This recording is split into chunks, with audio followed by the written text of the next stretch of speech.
Okay, it's recording. Hi, G. Hi. Hi. So you're my big sister, Lanny, and I call you G because it means older sister. And you know that Mother's Day is coming up soon. It's on the 10th of May in New Zealand. And I thought instead of just celebrating one day of Mother's Day, I thought we should celebrate it for a whole month. And it's also your birthday coming up soon as well. So May is a Mm. special month. And while we're in lockdown currently in level 4 in New Zealand, I thought of a cool project to take on, which was to interview inspiring and empowering moms like you. And you're the first person that I thought about because you're my big sister and you have been supportive and just amazing all my life. And more importantly, you were there, when I was giving birth to Arya and Lexi. You were like an amazing birth coach that could be like your next career. I still remembered you were so calm and like held my hands and just said the right things. And I was totally comforted when, because you were just right there the whole time for me. Whereas I feel like the stuff that Brian said to me during labor made me angry. Because he never pushed a baby out. How would he know? It's because I'm not the husband. Usually the wife get angry with the husband, not the other. Yeah. But I thought, because you've already pushed out 3 kids, so you definitely know what it's all about. And I was just finding you so inspiring. You've got 3 kids. You've got Jamie, who is 10, and Jonathan, who is turning 8 on Tuesday. And you've got Gracie, who's turning 3 coming up soon, very soon. Yeah. So Lots of birthdays. Yeah, you've got lots of birthdays. So you have 3 kids, and you also work part-time for Student Life Organization, taking care of lots of staff members and making sure that they're okay. And in turn, those staff members offer lots of support and counseling for lots of students. So you're always in this like caregiving and caretaking role, both being a mom and also in your professional life. And I just had a thought about this yesterday because I think what I experienced yesterday with my own meltdown was I felt like I was having this care burnout, like when you just kind of give and give and give and give so much, and then you just kind of depleted. There's nothing left in the tank. And I always wonder whether you feel that way being a mom of 3 and having that kind of caretaking pastoral role in your job. And how do you manage it? Well, I'm sure everybody feels that way. I think we're all human. So I think if we don't feel that way, there's something wrong as well.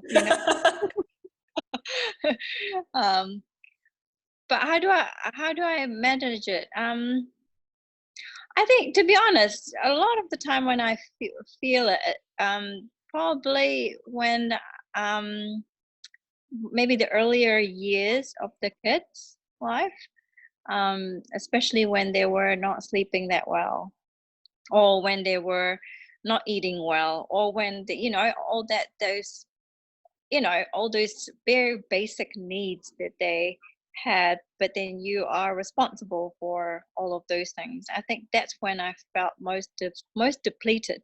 And usually it takes out in the form of me being angry, or crying, or wanting to throw something to somebody, or one way or the other. So it's pretty common. And so I just usually, how I manage it, I just kind of go outside, go for a walk, and a walk and the outdoors.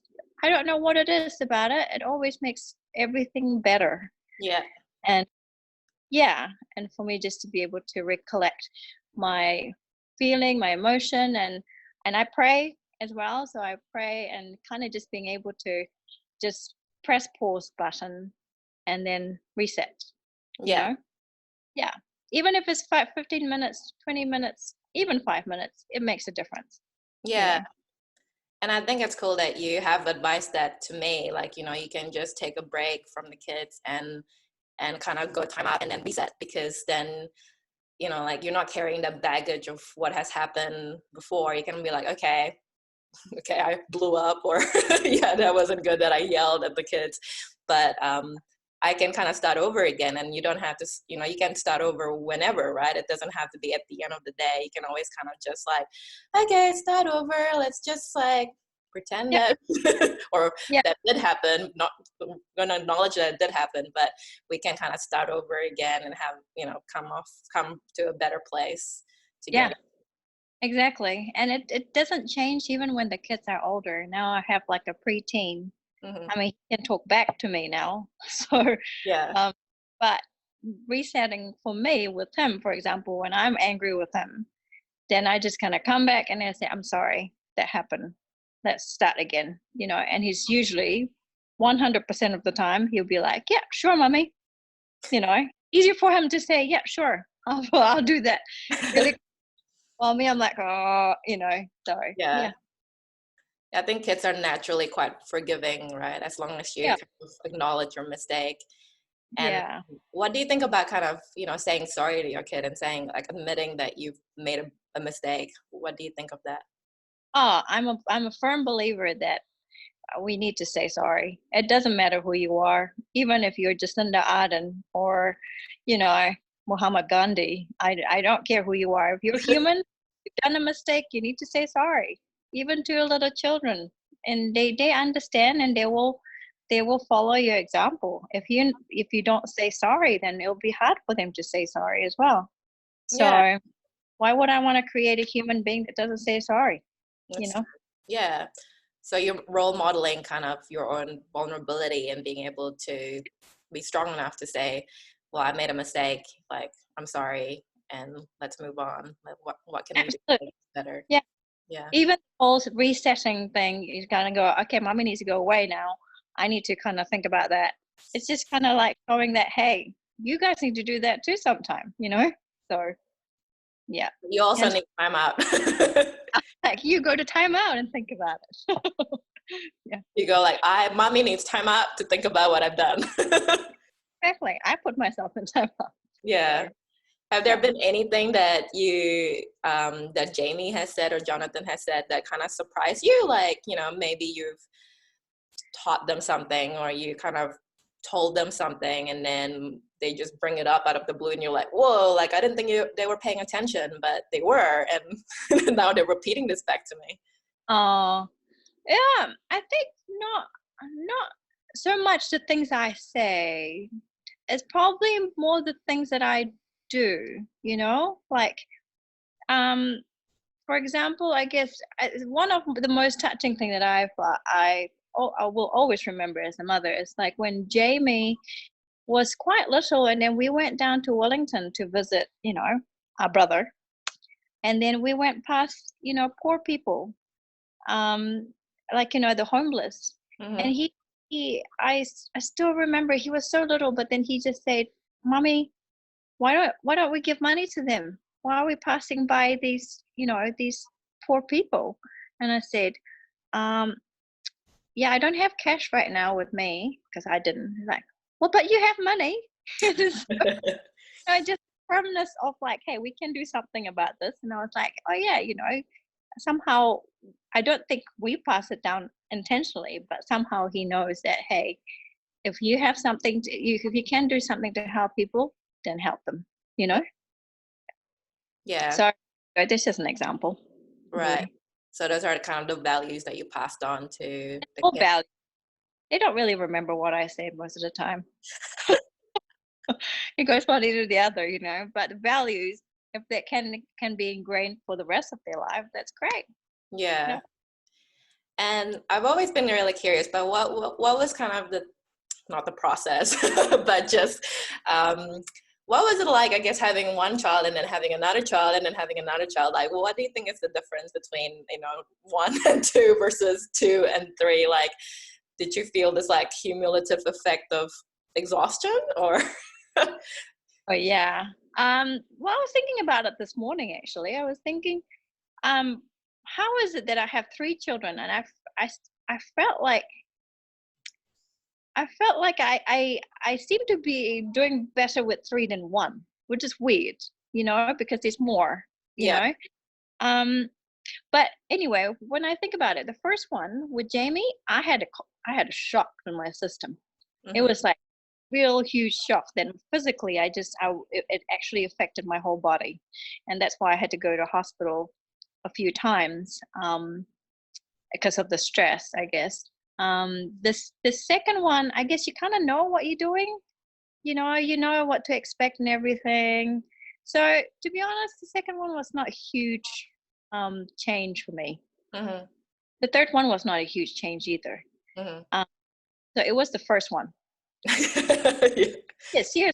I really do think that first time moms, it's just like having first time you go to school, first time you have a job. It's just such a change that you just kind of go, whoa. And then if you're like you, miss, who's got first time mom with two, it's like boom, it's like like a 10,000 even worse, I can't even comprehend, the Yeah. mess, you know.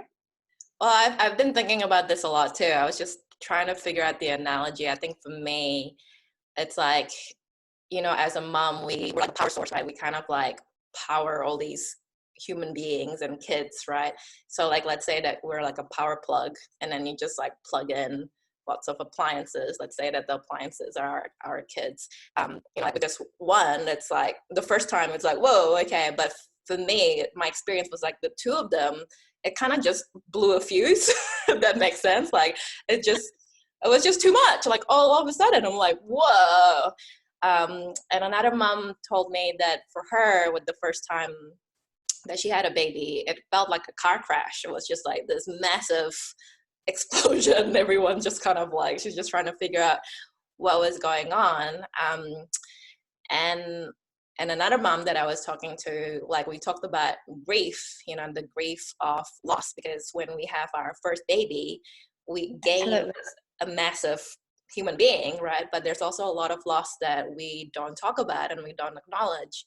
And so my friend, she said that the way that she described it was like it's like having an ex-lover or an ex-boyfriend, but you're in a relationship currently with another person, but you kind of miss the ex-boyfriend, but you can't talk about it, right? And it's like that for her. Like she missed her old life before she had her first child, but she feels like she can't talk about it because there's like a social stigma about missing that old life, when so much kind of the message that we're receiving as mom is that you should be lucky, like you have a child, or like your child is healthy. Imagine like all these people who cannot have a kid of their own, like, why are you feeling all these feelings? And I think this is why I'm so passionate about this, because we don't talk about it enough. And I think when we don't talk about it, people kind of internalize it, right? And then think, okay, what's wrong with me? Like I shouldn't feel this way because no one talks about it, so it must be me, right? And then that's when you feel a lot of like shame, right? And then saying I'm a bad mom because I feel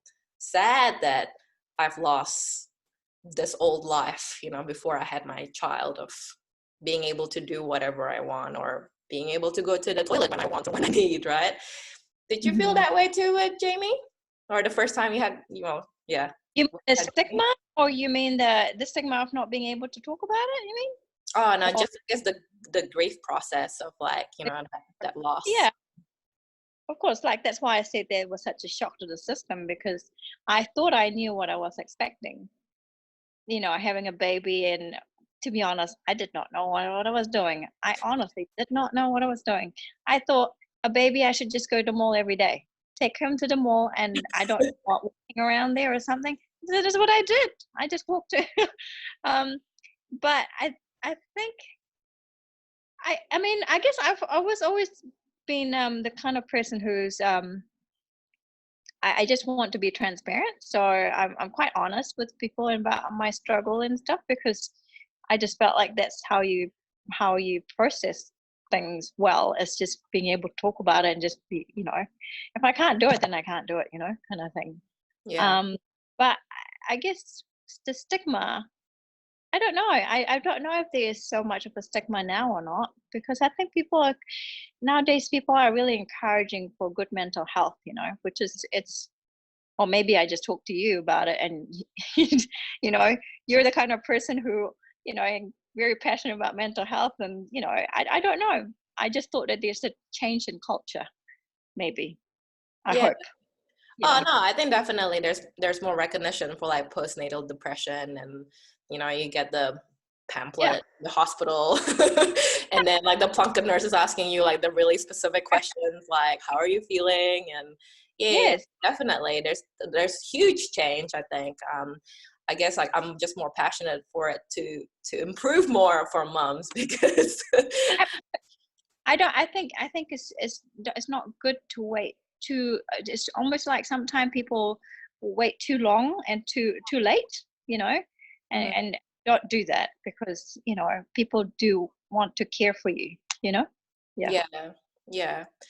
And I think like we just, I mean, with the sleep deprivation, we just kind of get caught up in our like kind of just churning, right? Like it feels like you just can't really think clearly and articulate like what we're experiencing and what we're feeling. So that kind of makes things a lot worse as well when you can't really say what's going on for you because it's just a fog of tiredness and not knowing what's going on. Yeah. Absolutely. And I think there's also this lie that a lot of moms believe, is that we have to do everything. We have to do everything right, and we have to do everything perfectly, and we have to juggle 100 things, you know, like on your plate. That is not true. You don't have to do that. You know, it's okay to let go. And Yeah. yeah, So how do you let go? I let go. Like, for example, this crisis thing is a good example of it. um I as soon as we went into it, and I said to Jeremy, okay, you want me to do homeschooling? That's fine. But that means I cannot work, you know, as much as I can, you know, I used to do. I have to put my, you know, my hat off for that one. And I had to put my hat off for my board at the school. I had to, you know, I just had to let go of a lot of things and kind of go, okay, my priority is people and family. That's it. And I know it's very little, and I feel like sometime at the end of the day, I'm like, I don't know what I accomplished apart from that my kids are in bed and they are fed and everybody's safe. I think, you know, And and that's then enough, we right? did, yeah. And for today, well, for right now, that is enough for me, and that makes me really happy. Um, but yeah, that's just an example, you know. But every season of life is different, because Gracie's going to go to kindy soon, and that's going to change again. And that's the hardest thing about being a mom. You thought that you figure it out, and then you have to kind of, oh yeah, that's right, I need to do potty training now. Or, you know what I mean. It's just keep on changing. So that's the hard part as well. So So is that what you find the hardest being a mom is the constant change? it's a constant letting go, because I'm like, okay, I love this time with Gracie. She's so cute, and I just want her with me all the time. And then today she said, I'm ready to go to school, Mom. I know. Really? That's what she said. She put her bag on, and she's like, I'm ready to go to school. And I said, who's going to be your teacher? I thought she was going to say it was me, but no. She said, Mrs. Rag. Who's Mrs. Rag, like, deputy principal in my school, and Jamie's school. So does Gracie know her so well? apparently, according to her, she knows, you know. So I was like, oh, I said to her, I'm not ready for you to go to school. Are you my best friend? And she's like, well, I'm ready to go. I was like, okay, okay, that's fine then. So Oh, inside, I'm like, oh, my kids are growing up. I'm happy, but I'm sad as well. So it yeah, constantly bittersweet all the time, you know. Yeah, but this is part of life. It's you can't, you know, hold on to it too tight, you know. Yeah. yeah. And that's another thing that you always say to me. Well, I guess you have two mantras or mottos, right? When it comes to motherhood, one is that flexibility is your friend, and the other one is there's a season for everything. Is that Yeah. right? Yeah. Do you have any Yeah. other kind of mantra or like affirmations or motto or whatever that you kind of say to yourself when you're having a bad day as a mom? I think recently, probably I won't say. mantra or whatever, a quote or something that I kind of try to train myself in my mind is that I'm not, I am limited. I have a limit, but I have a relationship with the living God that is limitless. And so I guess for me, that's how I did this whole lockdown thing every day. you know, just keep on saying that. I'm like, it's okay, I'm limited, but I know a source that is limitless, and Right. that's really, yeah. Yeah. So you have another source that's giving you that power and strength to go on. Yeah. Yeah. Mm. So with the season thing, the season, like there's always a season to everything. What's the hottest season for you? The hardest season is sleep deprivation. Okay. So It's like, baby stage. oh yeah, it's like a torture. Like it's like every time you're trying to go to sleep, you're like, okay, is this baby gonna wake up like in 40 minutes, 30 minutes, 20 minutes? I don't know. You know, it's just, and then you kind of keep on thinking about that, and you're like, oh my goodness, I'm not even sleeping right now, and then the baby, and it's just such a crazy mind game and a crazy physical stress. Like, yeah, I would recommend, if I could do it all over again, I would go, I'm going to get a sleep consultant Ah. from day one, if I can. I don't care if it costs $500. It's going to help. And so I would recommend that to any moms.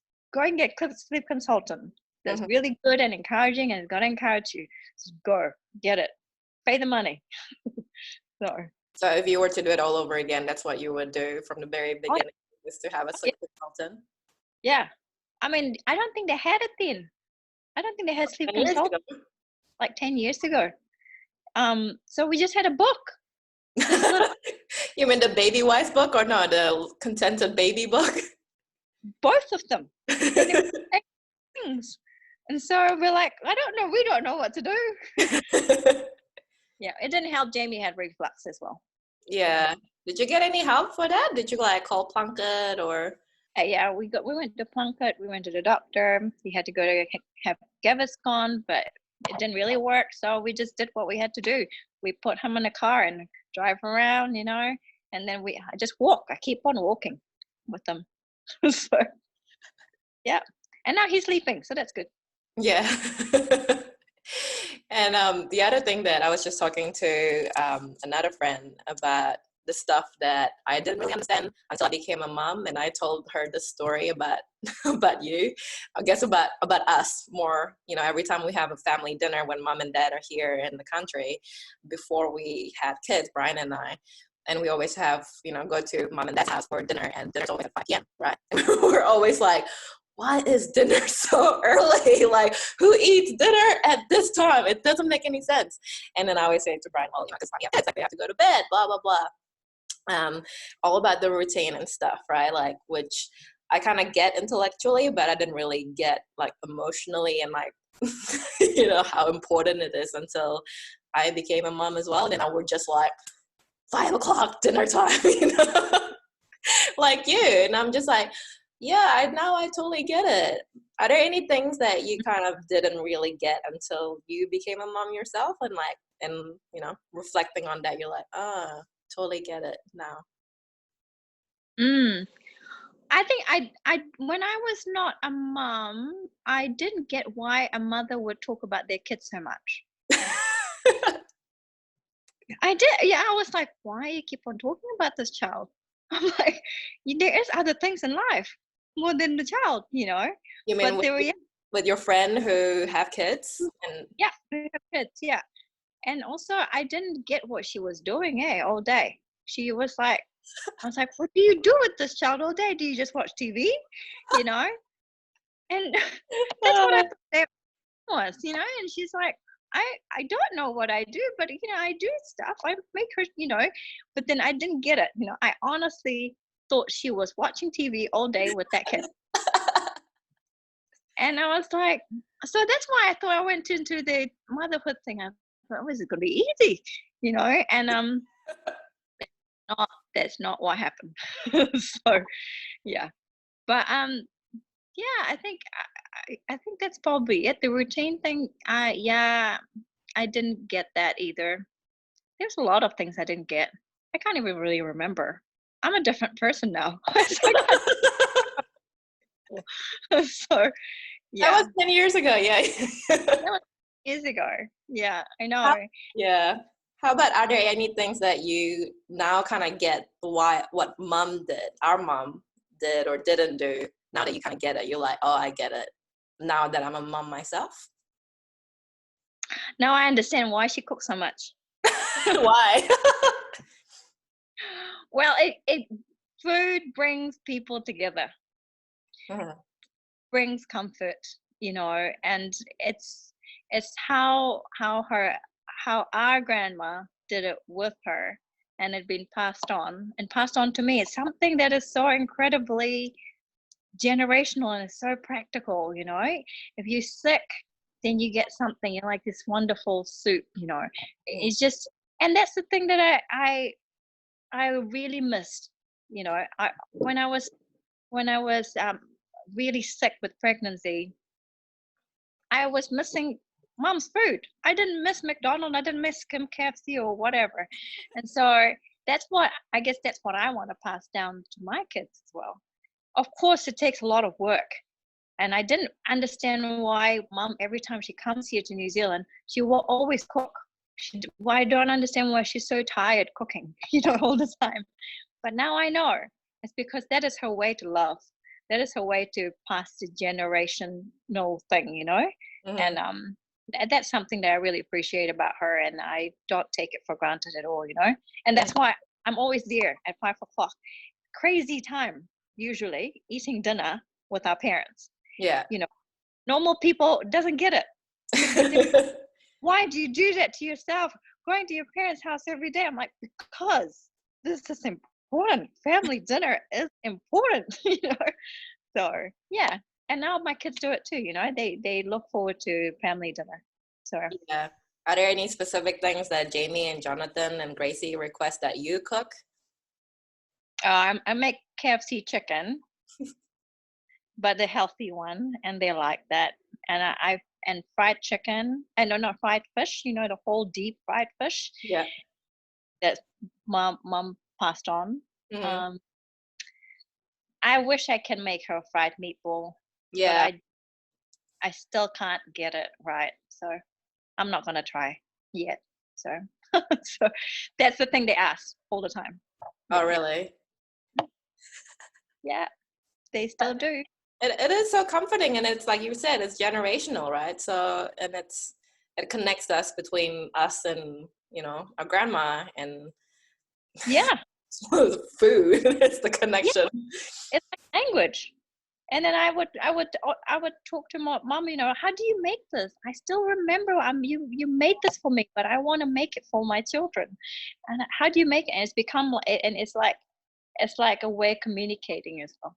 Yeah, I think I still remember it when I was little, and like Indomie, which is just instant noodles. But I remembered when I was in Jakarta, I remembered requesting specifically for our grandma Popo to make it, because somehow her instant noodle, which is exactly the same, tastes different if someone else makes it, right?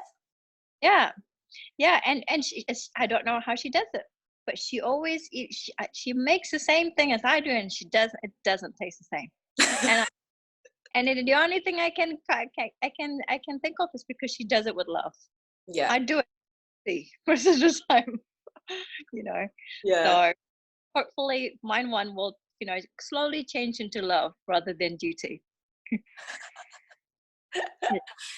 And what are the things that you want, I guess, Jamie, Jonathan, and Gracie to remember you? Like how do you want you to be remembered by them?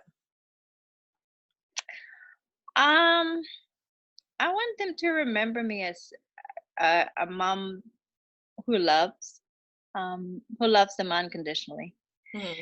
Um, a mom who have faith, um, more than than the things that is of the world. things, you know. But a mom who's compassionate. That's probably those three things. Yeah. Yeah. And it sounds like you're doing lots of really good role modeling for that as well, because like what you said with Jamie, just being so compassionate and like seeing a homeless person on the street and, you know, wanting to help. And that shows, you know, the stuff that you're teaching them is there, right? Like it's, yeah. Like what's the best reward, I guess, that you have as a mom? Best reward. Hmm. It's always the unexpected things they say, you know. It's not it's funny because I always kind of think, okay, on my birthday, they might reward me with pancakes and you know, and a nice day without them complaining and stuff like that. It just doesn't happen. Never When you happened. expect it never happens. So it's usually the things. Like, you know, at night time, yeah, Jonathan would just give me a hug and then he would just, well, it's just not all the time, but sometimes he would just doesn't want to let go of me. He would just kind of go, I don't want to let go of you. I don't want you to go, because he doesn't want to sleep without me, you know. Yeah. I've never actually slept with him ever, ever since he was a baby, but it just shows that it, you know, I felt really loved by that, you know. Mhm. And each one of them different, the way they reward me with their love. Like yesterday, Gracie was, I was having a headache. I think I told you I was having a headache, and I was just lying down on the couch, you know, Mm. and just she gave me her precious blankie. Oh. She put you know, all over me, and she's like, and then she go, shh, shh, it's okay. You just go to sleep. And I was like, you know, it's just that those kind of things, you know. So yeah. Yeah, just the caring, like just yeah. And how do you figure out, I guess, how their love language is different, or do they have different love languages, like Yeah, Jamie and sure. Gracie? Yeah. I think with Jamie is quality time and gifts, Mm-hmm. and as quality time. I'm still trying to figure out with him. He's a hard one. He's a Jonathan. yeah, he's a mystery. I give him food. There you go. I don't know what love language that is. Food. Uh, Act of service for making him special food. maybe yeah, it makes him feel really loved. And then Gracie just yeah, all of them are really different. Gracie is still quite young, so I don't know. Mm-hmm. But yeah, it's quite fun.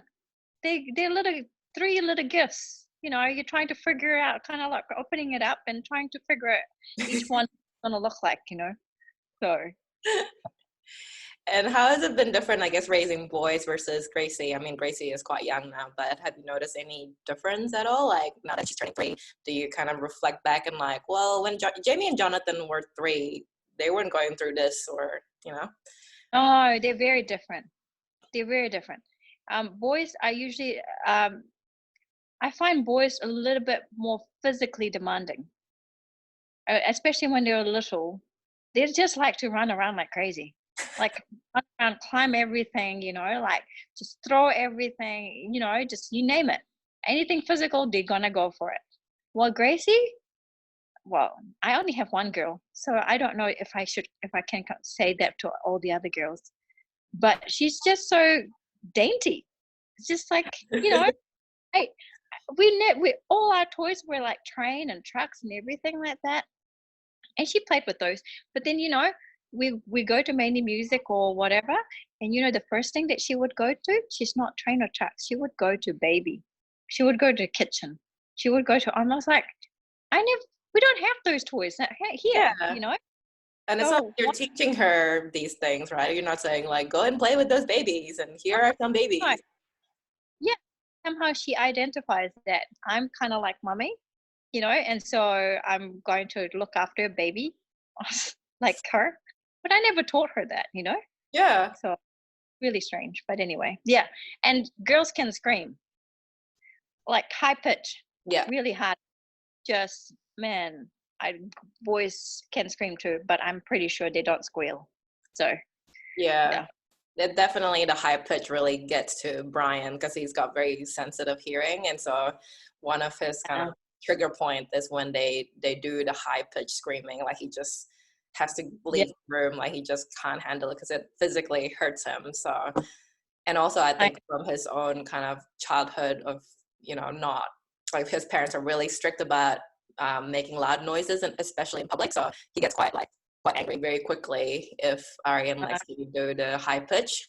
Like it's very like intolerable for him. So, but yeah, I think the high pitch is just like incredibly sharp. Like, I don't even know how they manage to make that kind of noise. But girls do. They do.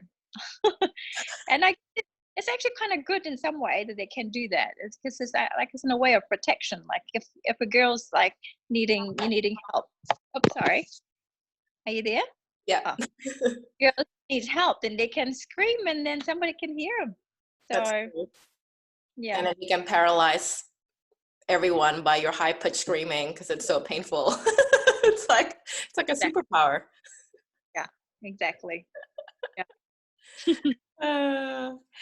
And just going off everywhere because I'm just asking you questions at random because I'm like, yeah, this is a great time for me to just grill you with lots of questions.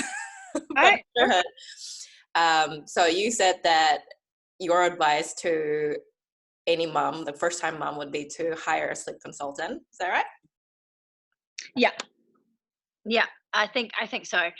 So I'm going to take you to my charger because it decided to die, but I can keep on doing interview because I'm a mum who can juggle. Here you go, the charger. So yeah, sorry, what was the question?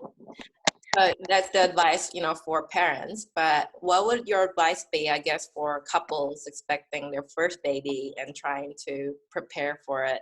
Because obviously, you know, a lot of couples go to antenatal classes to get information about, you know, the birth and the labor and blah, blah, blah. But I always, you know, find this quite, not annoying, but I just find it, I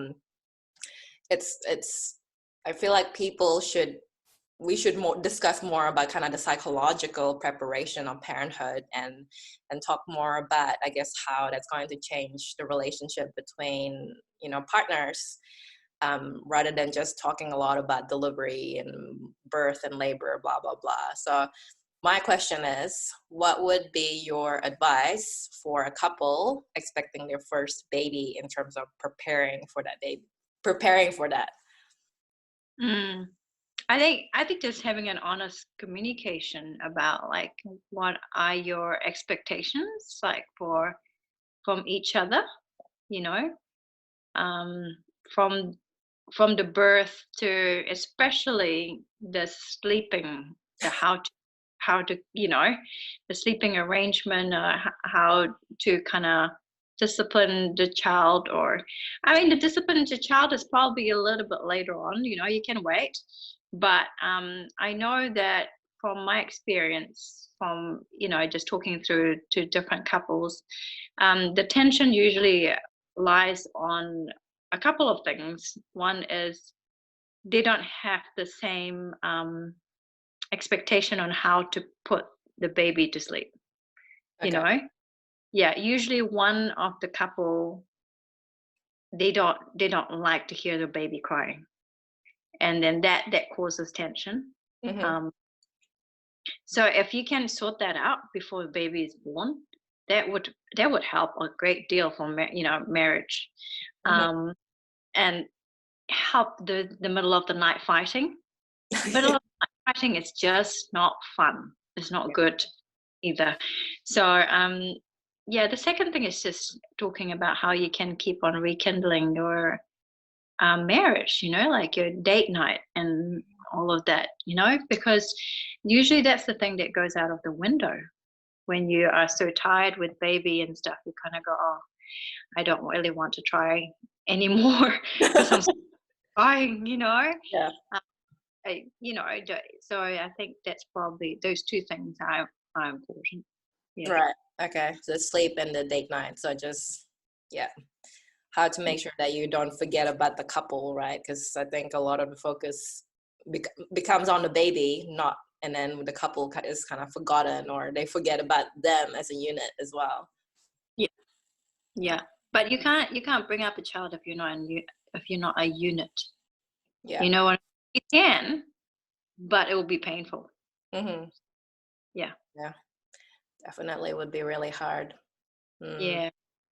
So, and if you do find it hard, like, I mean, and that's okay. It does happen when people go through, have a first child and they go through hard stuff, and that's common.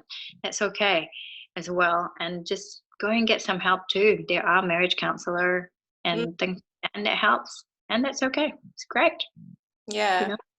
Again, yeah, like the whole thing about seeing a marriage counselor. I think I overheard someone saying that, it's like you go and get your car checked every 6 to 12 months, right, for warrant of fitness. Or, I mean, obviously the older your car is, like, dad's car was really old, so I had to go and take this car for every 6 months for a check because it's so old.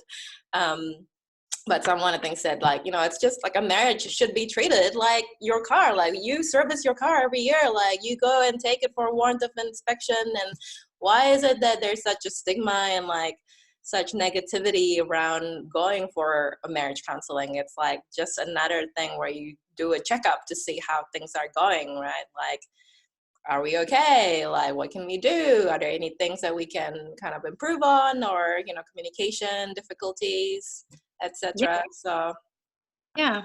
Totally. It's an investment. You need yeah, to. Yeah. invest on it. Yeah. What do you think is the block, I guess, for people to do those things, like get counseling or go for marriage therapy or counseling?